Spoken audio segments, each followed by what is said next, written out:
This is what happens when a Christian watches too much Ancient Aliens. You get Billy Carson. Is Jesus part alien?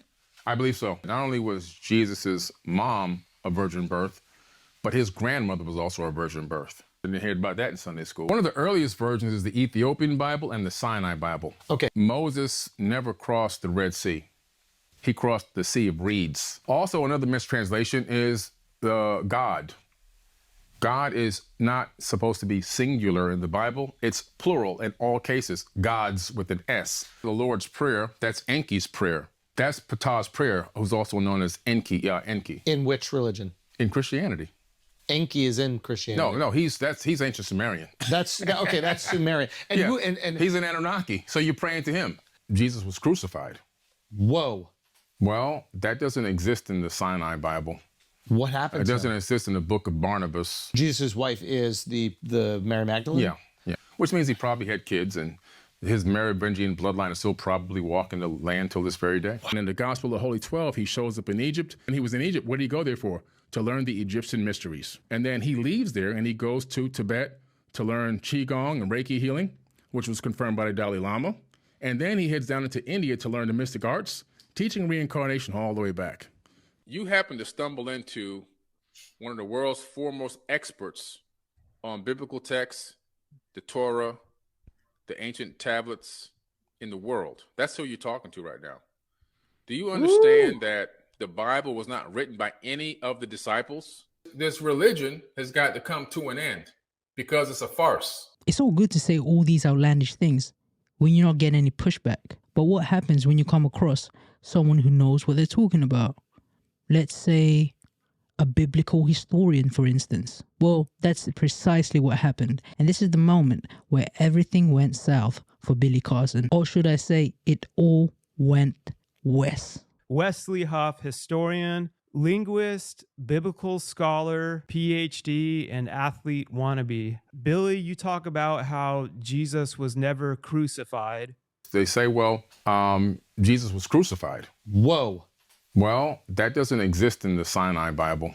What happened? It doesn't exist in the book of Barnabas. They didn't kill him. In Harvard Library, there is a book of Jesus' wife at the Harvard Seminary School. And they found that about 8 years ago. Jesus' wife is the Mary Magdalene? Yeah. So she was not actually... They're assuming it's Mary Magdalene. It doesn't specifically say, but we're assumed that it is, which means he probably had kids, and his Merovingian bloodline is still probably walking the land till this very day. I really appreciate the fact that you seem to have investigated to a certain degree some of these facts. Do you mind if I ask a clarifying question?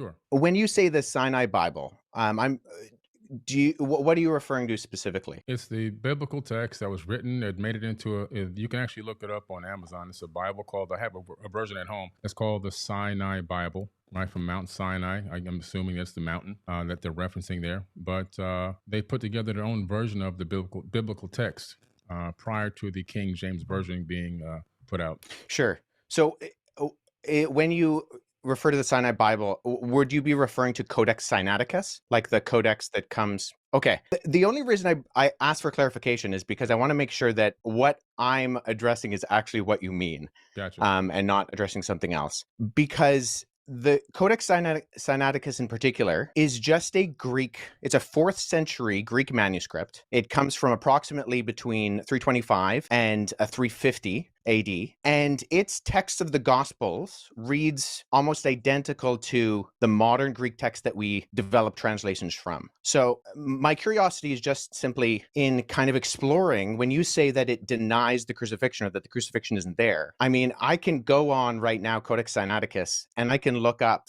the end of, say, Matthew 27, where it has Jesus being crucified, and that's in Codex Sinaiticus, or, the John 19, or any of the other ones. So I think my confusion is that it doesn't read any differently. I misquoted there. It's the Gospel of Barnabas. Okay, yeah, well, so that's good. So let's deal with that too, because I've actually worked with, there are 2 manuscripts of the Gospel of Barnabas. The Gospel of Barnabas is a really interesting document because it is a known forgery. And so that's why I think it's important to get to these sources. So at the very start of the Gospel of Barnabas, which we only have 2 copies of, one is in Italian and one is in Spanish. we see right off the bat that the Gospel of Barnabas, not to be confused with either the Epistle of Barnabas or the Acts of Barnabas, which are two apocryphal documents from the 2nd century, but the Gospel of Barnabas in particular, we know it's a forgery because it does things like in chapter 92, it says that Jesus spent 40 days on Mount Sinai, and then he came to the Jordan River and he walked to Jerusalem. But Mount Sinai is more than a week's journey away from Jerusalem, and neither Mount Sinai nor Jerusalem are close to the Jordan River. So never mind there not being a route from the Jordan River to like around Mount Sinai or going to Jerusalem. But there are internal problems with the Gospel of Barnabas, which indicate that it shows no actual indication of evidence of coming from or even having knowledge of first century Jewish understanding. It actually says Jesus is the Christ, but not the Messiah, which indicates that whoever the author is, he didn't know that those were the same words. And I think a bigger problem is that the Gospel of Barnabas actually paraphrases Dante's Inferno, which was written in 1314.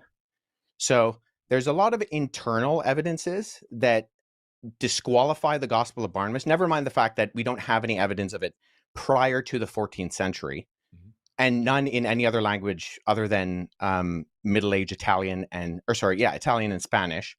But the internal content of the Gospel of Barnabas disqualifies it from being ancient. And then the fact that it's doing things like paraphrasing Dante, or it also refers to a rule of the time of Jubilee, which was changed in the Middle Ages from what it was in the biblical year of Jubilee. And it goes with the Middle Ages concept, not the ancient concept. So I think what I'm getting at is, so I'm a historian and I deal with sources. So when I'm looking at sources, I want to make sure that I have a methodology by which I approach any type of source. So if there is something that denies the crucifixion, I want to make sure that I'm analyzing it and that the methodology by which I analyze it actually reveals that the content can be accurately tied to the event. So if we're talking about, say, Codex Sinaiticus, that's in the 4th century. Now that is, I would agree with you, Billy, our oldest copy of the Bible in the sense of cover to cover, Genesis to Revelation copy of the Bible. Right. The problem is that we have individual copies of all 4 Gospels going back hundreds of years before Codex Sinaiticus. So I have a facsimile behind me of P66. This is a late 2nd century copy of the Gospel of John. I work with this particular manuscript. I can just show the screen right here. This is an almost complete copy of the Gospel of John. And it Is that the has the papyrus crucifixion. by any chance? Yeah, that so the version I papyrus see? is just the what it's made out of. So material it's on. I got that from Yeah. ChatGPT, by the way. Yeah, Sorry, so guys. I'm just I trying can to sound actually- smart for a second. I have that papyrus at home. Oh, that's Yeah. Well, Yeah, so I'll show you this. So the documents you actually see on my bookshelf behind me are facsimile papyri that I've made. So when I was in Egypt last summer, I went and I got made for me some papyrus sheets. And so I take these papyrus sheets, which are made from the papyrus plant. And then when I go and I look at actual manuscripts, so I was at the University of Philadelphia last summer, and I went and I saw a document called P1, which is a 3rd century fragment of the beginning of the Gospel of Matthew. And so what I did is I sat down with that original and I produced a facsimile. So I copied the text. First of all, I cut it out with an X-Acto knife in not the original 3rd century one on my papyrus. I cut out with an X-Acto knife this guy, and then I copied the text transcriptionally on the front and the back. So papyrus is just simply, it's what it's made out of. Yeah. And so there's categorizing systems, and the standard one is called the Gregory Alland categorizing system. And so sometimes you'll see when manuscripts are mentioned, they'll have a GA and then a number behind it. If it's made of papyrus, you simply abbreviate the word papyrus to P, and then you have the numbering system. So P66, what I showed you earlier, that's this on the categorizing system. It's the 66th manuscript that was put into the system. It's from the Gospel of John. I also have, P46 and P47 on my shelf, which includes all 4 Gospels and Acts from the 2nd and 3rd centuries. So the only hesitation I have with what you said, Billy, is that we have single copies of the Gospels that can be dated to the 2nd century that all do have the crucifixion. And so if we're relying on something like the Gospel of Barnabas, which is not just like, it's not that there's debate about it, it's that it's a known forgery. I mean, no one's referring to the Gospel of Barnabas as anything other than... If you say it's a known forgery and expert, I'm going to go with that. Let's talk about the Old Testament a little bit and leading up into the New. Well, hold on, because do you mind if I address the Gospel of Jesus' wife? Sure, go ahead. What was her name? Yeah, I'm like trying to write notes like I know what I'm doing, but I'm just curious. So the Gospel of Jesus' wife doesn't actually mention. So oftentimes what happens is that the text of the Gospel of Jesus' wife is kind of paralleled with the Gospel of Philip, which mentions that that Jesus would kiss Mary Magdalene on the mouth. And so those are kind of used in parallel to kind of for this argument that Jesus was married. So the Gospel of Jesus' wife is in the Harvard Library. However, the reason we know it's also not legitimate is because even though the manuscript, the papyrus that it's on, was carbon dated to the 4th century, the text was actually copied from a PDF version of the Gospel of Thomas known as Grandin's Interlinear. And there was a mistake in the Coptic text of Grandin's Interlinear that was copied into the Gospel of Jesus' wife. So we know that this is not a legitimate document, even though the papyrus is ancient, and this happens a lot with forgeries. I have a couple of friends who have actually worked on projects that have revealed forgeries within Dead Sea Scroll manuscripts and within other ancient Christian papyri. But the reason why we know the Gospel of Jesus' wife, and that Karen King, who kind of vouched for it and she lost a lot of credibility, unfortunately, for her, and she's admitted that it's a fake as well, was because we can tie it directly to not copying from an ancient text, but actually copying from an online version of the Gospel of Thomas in a PDF form. And the mistake on that PDF form was copied into the text that was borrowed in the phraseology of Jesus' wife. So I just point that out is, once again, with our sourcing, I think we need to make sure that we're going towards not just early sources, but actually credible sources. And unfortunately, neither the Gospel of Barnabas nor the Gospel of Jesus' wife are credible sources in terms of actually, and agreed upon by not just the vast majority of scholarship, but I don't know anybody in the field of papyrology, paleography, historiography, who actually refers to these documents as being legitimate. That's fair enough. I can respect that. I think in his mind, he's like, okay, I might have got this stuff wrong, but there's so much other stuff that I talk about that is way more important. And I think what he fails to realize in that is that if he's this wrong on this, it just casts a complete shadow on everything else he's talked about. Because if he cannot get any facts, I'm not talking about basics. I have never heard him say something accurate about church history, the Bible, Christianity. I honestly haven't, and I'm not being hyperbolic there. I had a list of things that I wanted to talk to Billy about because he just does not get anything right. And so if all of those things are wrong, of course it compromises his whole thing about, aliens, Annunaki, ancient history, all of that stuff.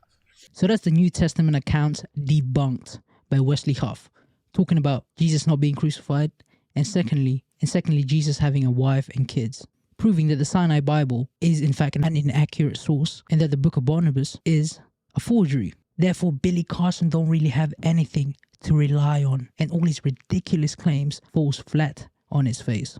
Now let's go all the way back to the beginning, comparing the Babylonian accounts of creation from the Sumerians and the biblical accounts to refute Billy's claims that the biblical story of Genesis was directly taken out of the Babylonian mythology of the Anunnakis, referencing his claims from the Enuma Elish. So let's go into the Old Testament a little bit. Predominantly, from my research, I discovered that a lot of information from the Enuma Elish and the 7 tablets of creation is a lot of the in Genesis, a lot of the creation story that comes into Genesis. Not all of it, but because obviously it's a smaller. Genesis is a much smaller version of a much bigger story. But it's literally almost word for word from the Enuma Elish and the seven tablets of creation. The Epic of Atrahasis as well is also there in the Old Testament. Several other tablets as well, Code of Hammurabi and a few others have made it into that text. Sumerian cylinder scrolls that talk about the creation story. Again, the creation story in the Epic of Atrahasis. And so we tend to see this copying of ancient tablets, text, and scriptures, even some papyruses, into the biblical text. Meaning that my point here is that I think a lot of people are saying that this information was written in real time. A lot of people believe that. If you ask the average person, they really believe that. But a lot of this information is just copied from older tablets and texts from an earlier date. That's what I have found, that it's made it into the canonized Bible, but they never reference that they got it from any other ancient texts and tablets that have to do with a totally different civilization with totally different religious beliefs. Yeah, have you read the Enuma Elish? Yeah, I've done lectures. Do you mind? Sure. Do you mind summarizing the content of the creation account in the Enuma Elish for us? Sure. The Enuma Elish is a very ancient text discovered in the Library of Ashurbanipal, and the summary of it is that it really gives us an account, which is crazy, an astronomical account of the creation of our solar system. It talks about planets and moons gaining specific orbits around the sun. It talks about a huge planet named Tiamat, 46 times larger than Earth. Earth didn't exist at the time that this, according to the author of this text, which is pretty interesting. And then there talks about a nemesis of sorts. In the original version, it's called Nibiru, but in a more recent version, still thousands of years old, the name was changed to Marduk. Marduk is in the Jewish American Library, in the biblical text, in the Torah, and so forth. Very popular figure in ancient times in the religious books and text. Marduk wanted to be the destroyer, so Marduk is the one that during its next orbit towards Tiamat, crashed into Tiamat and destroyed Tiamat. A huge chunk of it swung away, recoalesced, taking the water, land, and organic material, which basically recoalesced as our planet here, Earth. And the rest of it broke up into pieces. Some of it turned into the asteroid belt. Other parts of it were thrown towards the sun, and some were thrown towards the inner Oort cloud, towards the outer edge of the solar system. This planet, or this moonlet that orbited supposedly a brown dwarf, basing on the description of it, gained a very strange orbit around our sun. And we have the scientific evidence now also to match with NASA's data, where we see that Saturn and I believe Neptune switch places. Uranus is flipped on its side, and that's more evidence that something came through our solar system in ancient times and gravitationally really tugged at planets here and switched up their orbits and even pulled the axis of a planet on its own side, where the equator is now running north and south. So a little bit of modern astrophysics kind of backs up what this ancient text is saying. But the Enuma Elish also then begins to talk about the fact that these beings, it kind of cuts into the fact that these beings, are on Earth and at some point begin to engage mankind. In other words, they didn't create people from scratch, but they engaged the existing hominid and began to utilize us as workers for their workforce. In the Atrahasis epic, you see a much similar story, slightly later date period, but still thousands of years old, the Epic of Atrahasis. And we see a very similar story. And we see where the sons of God literally came down to Earth. They came from Mars, according to this text, if you read the translation of the planet Mars and to English. And then they went to battle. They were going to go to battle in South Africa against Enki and Lil and Anu. And they come to terms without going to battle. They argue that they needed women, human women, believe it or not. And they also wanted a workforce. They didn't want to continue to do the labor. They were cleaning out the Tigris and Euphrates rivers, digging canals, building cities. on Earth and according to the text on Mars, not according to me. And a decision was made by Enki and Enuma Elish to allow this experiment to happen, where they would take the existing hominid here, they would slay one of the gods, meaning that they would, in my opinion, that doesn't mean that they're going to kill it, but somehow some type of genetic modification or manipulation, in my personal opinion, that's my personal hypothesis.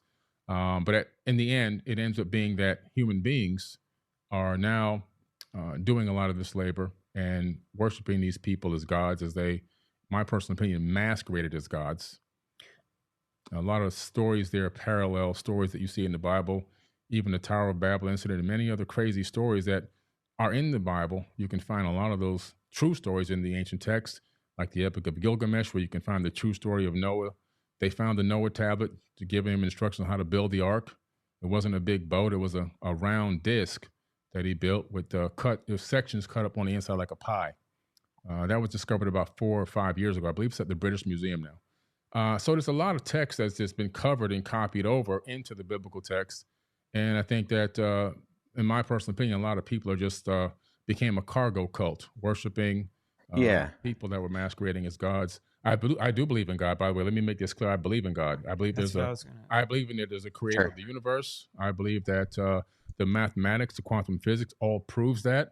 The fact that we're here, I believe this universe is imbued with a divine energy and a divine spark that lives inside of all of us. I just don't believe that the God of the Bible is truly the creator of the universe. I don't think that God needs money. I don't think that God needs.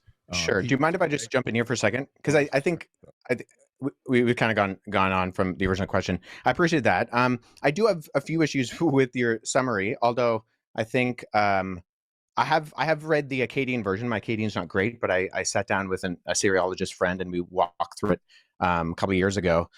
So I think that there are components of what you said that I would say are in there. I'm not sure it's the best summary. Nonetheless, okay, going with what you said that there were like verbatim parallels with the biblical creation story. Even just going off with what you said, which I think there are components of that I would agree with, the Battle of the Gods, the concept of Enki and the younger gods, and they fight Tiamat, and then Marduk, who swears he'll defeat Tiamat, and Kunku, who kills Tiamat by shooting her with an arrow, and there's this big battle, and then the gods that die end up being the earth and the sky and even us, because we are the end result of that battle. I'm just curious, when you say that there are not just parallels, but there's actual copying, looking at Genesis chapter 1 and 2, where the creation story is summarized in the Bible, what are the actual kind of parallels there that you're looking to? Because as someone who's read both, I not only do I not find parallels, I actually, and this is the majority of ancient Near Eastern scholarship with me, think that Genesis chapter 1 is actually an apologetic against documents like the Enuma Elish. So what are the parallels there? Separated the waters from the waters, for example. That's in the Enuma Elish, and that's also in the biblical text. Okay, that I would agree is a parallel. The only reason I highlight that is that if you're making this the argument, because if you brought it up, and I mean this with all due respect, there are superficial parallels. I would agree. The separation of the water, the concept of the earth being formless and void. That's also in the Enuma Elish. However, I think all the other details, it's the details that make the difference. And if we're looking at not the superficial crossovers, but the actual themes and concepts of what it's saying, you don't have a creation within 7 days. I'm not going to take the Enuma Elish and put it into the biblical text. There are certain words that they utilize that let me know that they copied it from that text.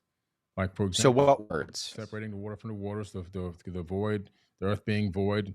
That information is literally just copied over. So it tells you that somebody saw that and said, let me add it to this book right here. Or let me add it to the scripture or this papyrus, because it wasn't a book yet at that time. So was this text discovered that makes it parallel to Genesis? Was this like supposedly discovered prior to I'm just curious. It wasn't discovered prior to the Bible, but it dates back long before the Bible was ever written. Oh, Yeah, so okay. let me just say this. So the reason why I say it's actually an apologetic against that is because the purpose of the Enuma Elish, which the Babylonians read every Babylonian New Year, was to point out the fact that the deities, and there's countless deities in the Babylonian pantheon, they actually come from the created order. So they're not outside of time and space. They actually come from the created order. And when they die in this battle, right, when Tiamat is defeated, the defeated gods become the earth and the sky and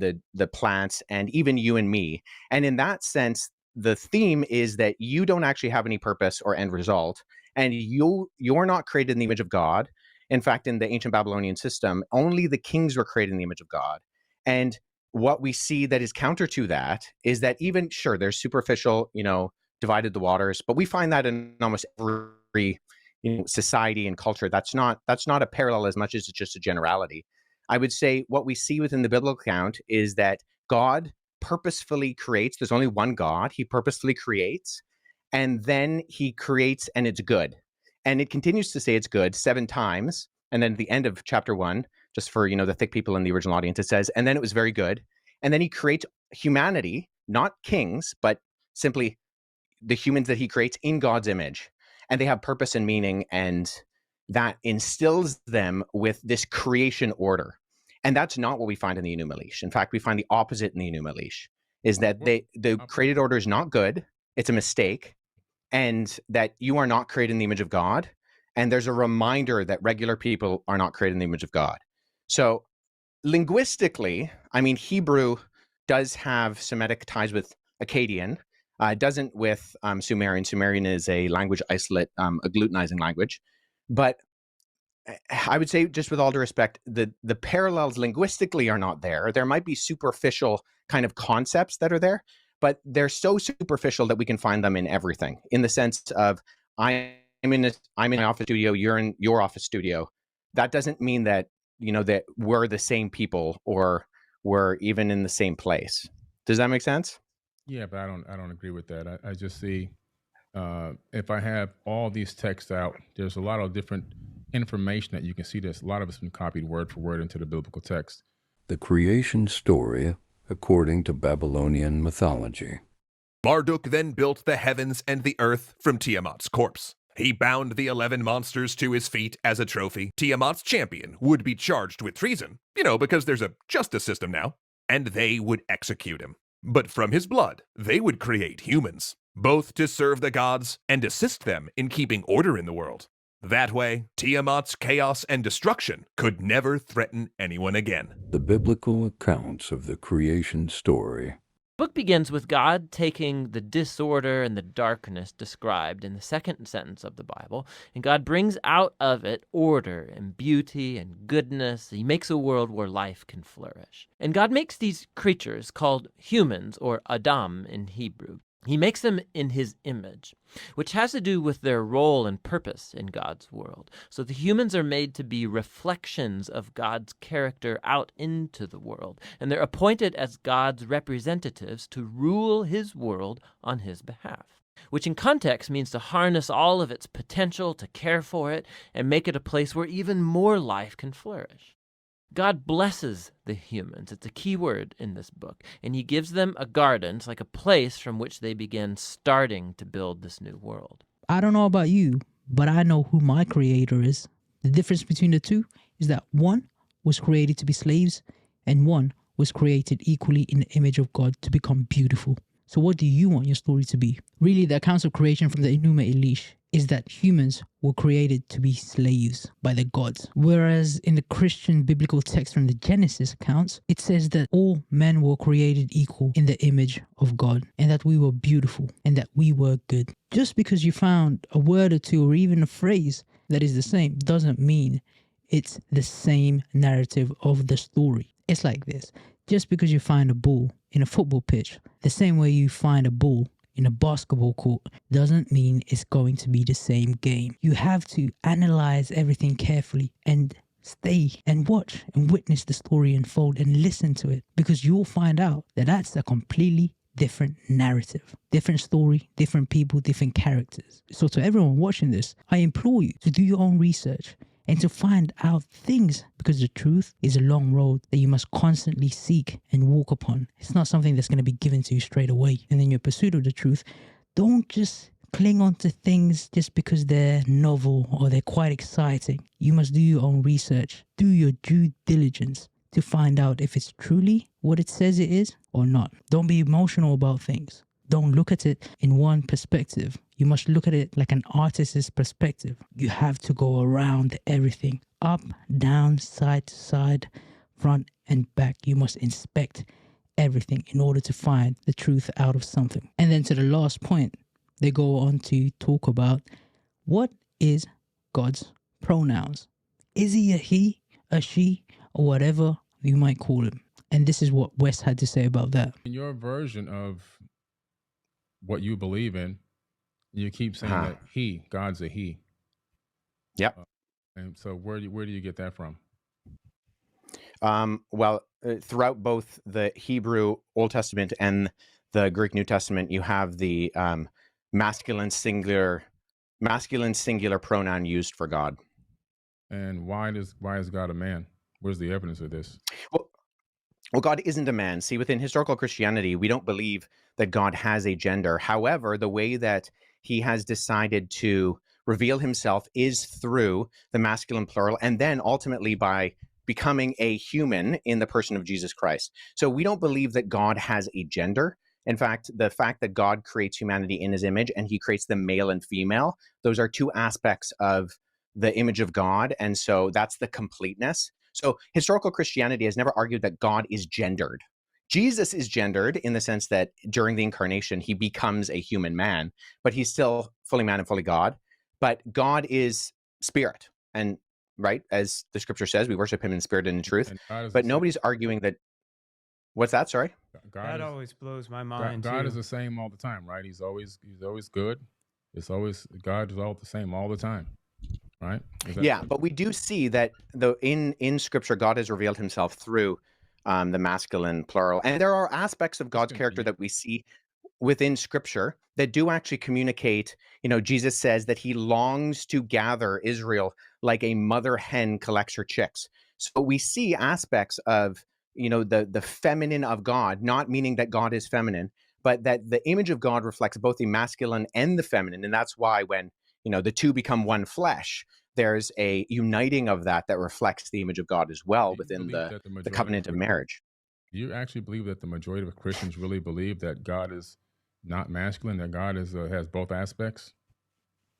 I mean, it's irrelevant what the majority of Christians believe. How many would tell you, that God's not a man? They've never been taught this.